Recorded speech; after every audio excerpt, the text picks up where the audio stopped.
আসসালামু আলাইকুম। সবাই কেমন আছেন? আশা করি সবাই অনেক অনেক ভালো আছেন। আল্লাহ আপনাদের সবাইকে খুব ভালো রাখুক সে দোয়াই করি। আচ্ছা, আজকে আমরা আসলে আলোচনা করব ব্রেক ব্যাংক নিয়ে। কেন ব্রেক ব্যাংক? আমি বলছিলাম যে আমরা এটা নিয়ে একটা আলোচনার দিকে যাচ্ছি ইনশাল্লাহ। তো ওটা নিয়ে আসছে। এখন এখানে অনেকগুলো ব্যাপার আছে, সেজন্যই আসলে ভিডিও নিয়ে আসা, নাহলে আমি জাস্ট পোস্ট করে দিতাম। এখন ফ্যাক্ট হচ্ছে আমাদের কি দেখা উচিত কি দেখা উচিত না, আমি আমার মতো করে দেখি। এটা মার্কেটে আমার সাথে মিলবে এরকম কোনো কথা নেই। তবে আমি চেষ্টা করি মার্কেটের যে ভাষাগুলো সেগুলো আপনাদের পর্যন্ত পৌঁছে দেওয়া। কারো ভালো লাগতে পারে, কারো খারাপ লাগতে পারে। যদি খারাপ লাগে সেজন্য আগের থেকেই সরি। এখন ব্যাপার হচ্ছে, আমি এটা ফান্ডামেন্টাল নিয়ে কিছু বলছি না, ফান্ডামেন্টাল সো গুড, এটা আমরাও জানি, আপনিও জানেন। তো আমাদের এখানে একটা জিনিস একটু রিগার্ডলি দেখতে হবে, সেটা হচ্ছে ফার্স্ট আমি জায়গাটা একটু ক্লিয়ার করি। ফার্স্ট হচ্ছে আমাদের এই যে একটা ব্রেক আছে, দেখেন এখানে যে হাইটা ছিল, এটাকে যখন সে ব্রেক করলো, সে এইটুক পর্যন্ত হাই করছে, এরপরে রিট্রেসমেন্ট করলো, এরপরে এটাকে ব্রেক করলো। এই ব্রেক করার পরে সে কিন্তু যেটুকু উঠছে, আমাদের এটাকে সোজা করে দিন, নাহলে বলবেন আমি আবার ডুপ্লি মিস করছি। এটার তুলনায় এটা আসলে অনেক ছোট। হ্যাঁ, তো এই ধরনের এরিয়া যখন ব্রেক করার পরে উপরের দিকে যাই, এটা যে উপরে গেছে, এটা যে উপরে গেছে, এটার যে পার্থক্য, এটাকে আমরা কি বলি? মোমেন্টাম ফেল করে বলি। কেন? এটা অনেকটুকু উঠছে, এটা অনেকটুকু উঠেনি। তো যখন মার্কেটের মোমেন্টাম আস্তে আস্তে ফেল হতে থাকে, বা মার্কেটের যখন এই ধরনের রিজেকশন স্টার্ট হয়, সেগুলোকে আমরা মোমেন্টাম ফেল বলার একটাই কারণ, কারণ এখানে যে মোমেন্টামটা ছিল সেটা অনেকটুকু কমে গেছে। এর মানে কি? বায়ার ইন্টারেস্ট কমছে। তো বায়ার ইন্টারেস্ট কমলে কি হয়? সেল হয়।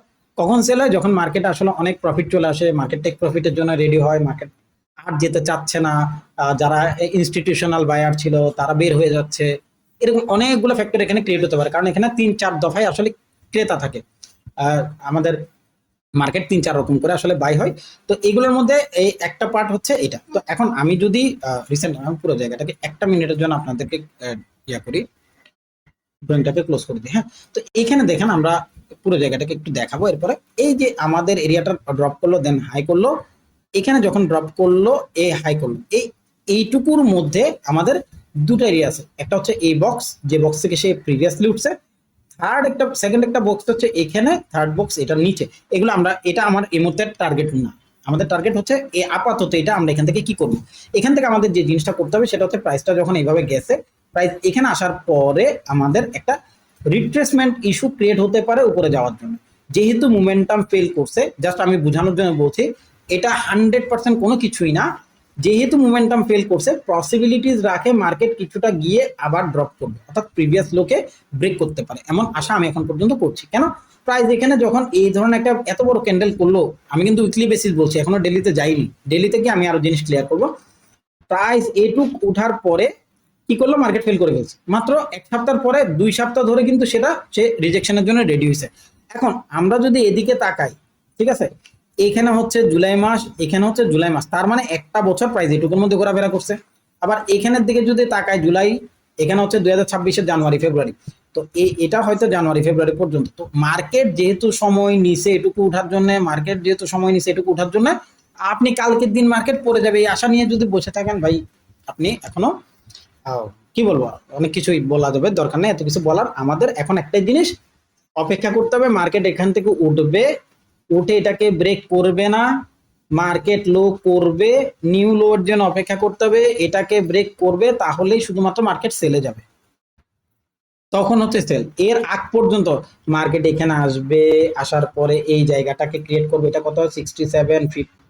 এখান থেকে মার্কেট উপরে যাবে, উপরে যাওয়ার পরে সে কতটুক যাবে জানি না, আমাদের এখান থেকে উপরে যেতে পারে, এখান থেকেও পড়তে পারে, ডিপেন্ড করবে মার্কেট কন্ডিশন এবং মার্কেটে বায়ার কি ধরনের বায়ার অ্যাক্টিভিটি দেখাচ্ছে। তবে আমি আমার অভিজ্ঞতা থেকে এটুকু বলতে পারি, মার্কেট 100 পর্যন্ত আপাতত যাচ্ছে না, এটুকু শিওর, আমার এটা ধারণা। এরপরে বাকি যা হবে সেটা আল্লাহ জানে, আমি জানি না। তো এটা হচ্ছে মার্কেটের ক্রাইটেরিয়ার সাথে মেনটেন করতে হবে। মোটামুটি আমরা একটা অ্যাজাম্পশন নিচ্ছি। এখন ফ্যাক্টর হচ্ছে, প্রাইজের দিকে যদি আমরা তাকাই, তাহলে আমাদের এখানে একটা প্রাইস আছে যে প্রাইসটাকে সে ব্রেক করছে, এখানে একটা প্রাইস আছে যেখান থেকে সে প্রিভিয়াসলি বাই করছিল। তো আমাদের, সরি আমরা একটা ভুল করে আসছি, আমরা একটু উইকলিতে আবার যেতে হবে, গিয়ে আমি ড্রয়িংটাকে আনবো। তো আমাদের এই ড্রয়িং এর ভেতরে আমরা দুটো জিনিস মার্ক আউট করলাম।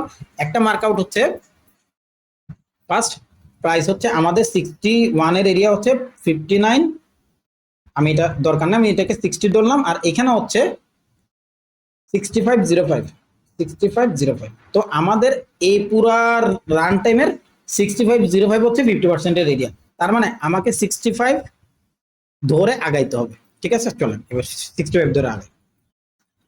আমি পুরো জায়গাটা আবার একটু অফ করে দেবো ড্রয়িংটা। এখন ফ্যাক্ট হচ্ছে আমার এই পুরো অংশটার ভিতরে যদি তাকাই, তাহলে আমরা এখন কি দেখবো, আমরা দেখবো হচ্ছে মার্কেটের বেসিস পয়েন্ট। মার্কেট কি করতে চাচ্ছিলাম, মার্কেট এখানে আসেন, আমি একটা দাগ দিই এবার, এখানে যা দাগ আছে সব আগের থেকে ডিলিট করে দিই, কিছুই রাখলাম না ধরেন।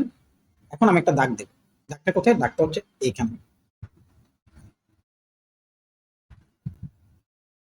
ওকে, এই দেখ এটা কত, এটা হচ্ছে 70 টাকার লেভেল। এই 70 টাকার লেভেলটা অনেক ইম্পর্টেন্ট। মার্কেটে প্রিভিয়াস ভাইস ভার্সা লেভেল হিসেবে এটা মার্কেটে কাজ করে গেছে প্রত্যেকবার। এই দেখেন এখানে একটা ভাইস ভার্সা লেভেল আছে, এখানে আছে, এখানে আছে, এইখানে আছে, এইখানে আছে, এই জায়গাগুলো আছে, এগুলো সবগুলা বাই এবং সেল দুটোটা হয়েছে। তো এটা কি ভাইস ভার্সা লেভেল। তো এই ভাইস ভার্সা লেভেল অনেক ইম্পর্টেন্ট, মার্কেটে কাজ করে ভালোই। তো এরপরে যে ভাইস ভার্সা লেভেল, বা আমরা যদি এইখানের দিকে একটু তাকাই, মার্কেটটা এইখানে একটা ডাব্লিউ প্যাটার্ন করছিল, প্রিভিয়াস ডাব্লিউ প্যাটার্নের পরে রিট্রেসমেন্ট করছে, প্রাইস এটাকে ব্রেক করছে, এখানে এখন পর্যন্ত আসেনি। তো আমাদের জন্য সব থেকে বেস্ট লেভেল হচ্ছে এইটা, যেটা আমাদের 65 কে ধরে আগাবো। এটা হচ্ছে 67 এর এরিয়া। এই 67 এর এরিয়া থেকে মার্কেট আস্তে আস্তে কম বেশি মুভমেন্টের দিকে যেতে পারে, এমনটা আশা এখন পর্যন্ত করছি। তবে সেটা শুধুমাত্র তখনই সম্ভব যখন মার্কেট 70 এর নিচে ক্লোজ করবে। শুধুমাত্র ক্লোজ করলেই এটা আমাদের পসিবিলিটিস রাখে, বা এখানে আমরা ডিরেক্ট একটা বাইয়ের জন্য ট্রাই করতে পারি। অবশ্যই এসএল ইউজ করবো এটার নিচে, এটা হচ্ছে 6250 এর নিচে, 6250 এর নিচে আমাদের 67 থেকে হবে বাই, বা এখানে আমাদের হ্যাঁ 67 এর এরিয়া বা তার নিচের যে এরিয়াটা আছে এটা আমাদের বাই পয়েন্ট হতে পারে রিসেন্টলি। এখান থেকে আমরা আপাতত টার্গেট করব এইটুক পর্যন্ত, এটা হচ্ছে 69 টাকা, এর বেশি কোনো সরি 79 টাকা। 79 টাকার উপরে কোনোভাবেই আসলে ট্রেড প্ল্যান করাটা বোকামি হবে। আরো বেটার অপশন হচ্ছে যদি আমি পার্সোনালি হিসাব করি, তাহলে এই বক্সটা হচ্ছে 79 এবং 77 লেভেলের আশেপাশে, 76-77 যেখানে বলেন, এই 76-77 পর্যন্ত আপনার ট্রেড টার্গেট হতে পারে। এরপরে আপাতত ট্রেড টার্গেট না করাই ভালো, কারণ মার্কেট যে কোনো সময় এখান থেকে রিজেকশনের জন্য রেডি হতে পারে। পরবর্তীতে যদি না হয় সেটা আমরা পরবর্তীতে চিন্তা ভাবনা করবো। এখন আমাদের রানিং টাইম ডিরেক্ট বাইয়ের জন্য এরিয়া হচ্ছে এটা। অবশ্যই আরেকটা জিনিস বলে রাখি, আমার কথাতে কেউ বাই সেল করবেন না, আগে বলছি এটা হচ্ছে আমার প্রাইস পয়েন্ট, বা আমি স্টপ লস ইউজ করবো, সেজন্য আমি এটা ট্রাই করতে পারি। আপনি যদি স্টপ লস ইউজ না করেন সেক্ষেত্রে ভাই আপনি কোনো ট্রেড করেন না, আমি কোনো রিস্ক নেব না। এটা পরবর্তীতে বলতে পারবেন না আপনি বলছেন দেখা কিনছে এসে বক্তব্য, এগুলো কোনো কথাই শুনবো না, কারণ আমি স্টপ লস আগে বলে দিচ্ছি 62 এর নিচে ট্রেড করতে হবে, যদি নিচে চলে আসে বাদ। আর 67 এর আশেপাশে যদি ট্রেড ক্লোজ করে, অর্থাৎ এখানে আসবে প্রাইস, নামবে, নামার পরে এটার উপরে ক্লোজ করবে, অথবা এখানে আপনি ক্যান্ডেল স্টিক্স প্যাটার্ন দেখতে পারেন, ভলিউম দেখতে পারেন, হোয়াট এভার। আর রিসেন্ট টাইমে গতকালকে যে ক্যান্ডেল হয়েছে এখান থেকে আপনি কিছু ট্রেড করতে পারেন, বা এইটুক পর্যন্ত আপনি একটা ট্রেড টার্গেট করতে পারেন। 71 থেকে 77 আপনার 10%-এর মোটামুটি একটা ইয়া থাকবে, 7-8%। আমরা 6-7% ট্রেড বলি এটাকে। তো 6-7 মানে 5-7%-এর যে ট্রেডগুলো এগুলো এখানে আপনি পেয়ে যাবেন মোটামুটি। এখান থেকে করলেও হয়তো আপনি একটা রিটার্ন পেতে পারেন। তো সবাই খুব ভালো থাকেন, ধন্যবাদ। আল্লাহ আপনাদের সবাইকে খুব ভালো রাখুক, পরিবারকে ভালো রাখুক, আপনাকেও খুব ভালো রাখুক। আমার জন্য দোয়া করবেন। আর আপনি যদি মনে করেন এই ভিডিও শেয়ার করা যায় তাহলে অবশ্যই শেয়ার করুন। ধন্যবাদ, আসসালামু আলাইকুম।